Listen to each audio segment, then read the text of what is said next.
Усны үлгэр. Нар сарны гэр.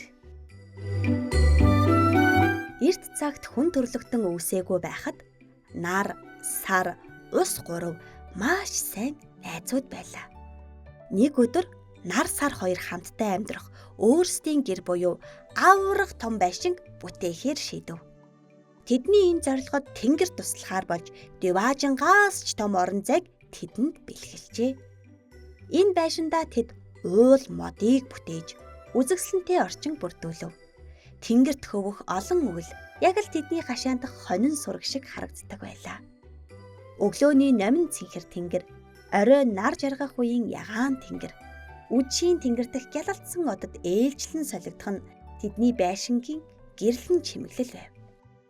Гэхдээ нар сар хоёр өөрсдийн энэ гайхалтай байшиндаа зөвхөн хоёулаа байхаас хайран санагдаж нэг өдөр бүх найзуудаа урьхаар шидэв.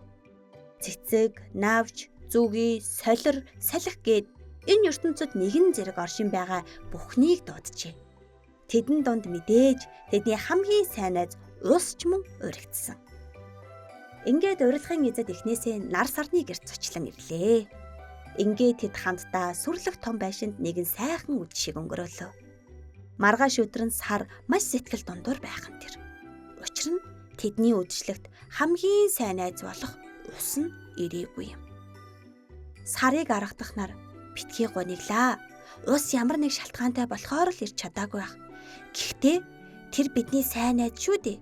Биднийг ингээд гониглаасай гэж хүсэхгүй байгаа гэв. Хариуд нь сар ямар ч шалтгаантай бэ?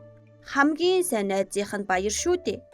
Ус оройтойд ч болтугай ирэх ёстой байсан гэлээ. Усыг өөрөө ирж сарыг аргатахаас нааш сар зүгээр болохгүйг ойлгосноор усан дээр өөрөө явж очив. Тэгээд уурлангуу "Чи яагаад бидний баярт ирээгүй юм бэ?" хэмээн асуухад ус хариуд нь санаа зовсон байртай. "Би очихыг хүссэн ч надад өөр том хариуцлага байсан учраас чадаагүй юм аа" гэжээ. Үүнийг сонссноор "Хариуцлага гэв үү?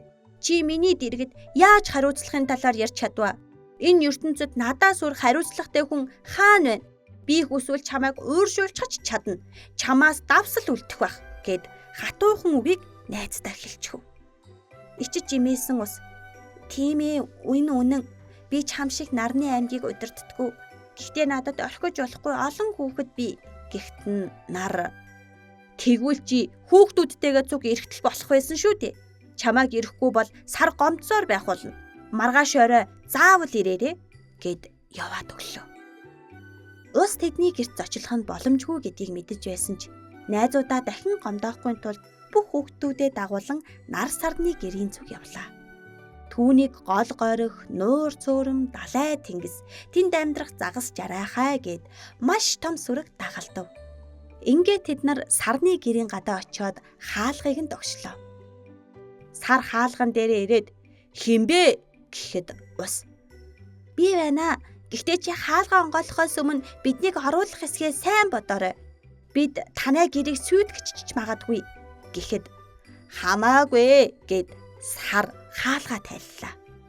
Удалгүй тэдний гэрээр дүүрэн ус болж тэнгэр газар хөмөрч юмс имэх замбраагүй болж гэрийнх нь эд хогшлигч сүйтгэжгэв.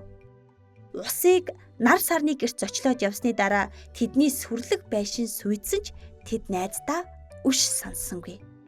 Харин ч дахин нэг үзэсгэлэнтэй байшин барьсан бөгөөд ус найз нь ч алсаас солонгон мэндчилгээ илгээсэн юм.